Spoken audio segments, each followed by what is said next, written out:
Mga naglalakihang parol na gawa sa recycled materials ibinida ng mga estudyante sa Umingan, Pangasinan. Tunghayan sa report.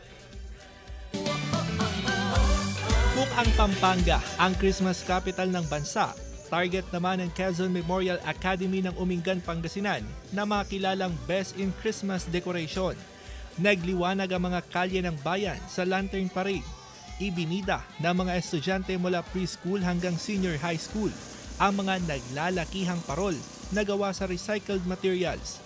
Bawat disenyo ng parol may malalim na kwento ng pag-asa at tagumpay ngayong Pasko. Kinakailangan natin na ma-develop ng mga skills ngayon.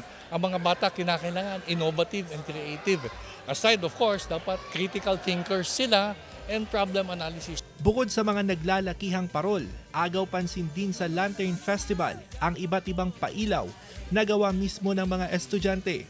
May umbrella light na gawa sa mga paper cups na kinabitan ng maliliit na bumbilya. Sobrang saya po. Sobrang saya po. Kasi po, nakapag-parade po, madaming ilaw, tapos po sumayaw, madaming kanta. Tampok naman sa Giant Lantern Festival sa City of San Fernando sa Pampanga ang mga pinakamalaki, pinakamaliwanag at pinakamakulay na mga parol. Nahati ang kompetisyon sa 3 kategorya mula sa individual performance, group performance at isang malupit na showdown ng mga parol.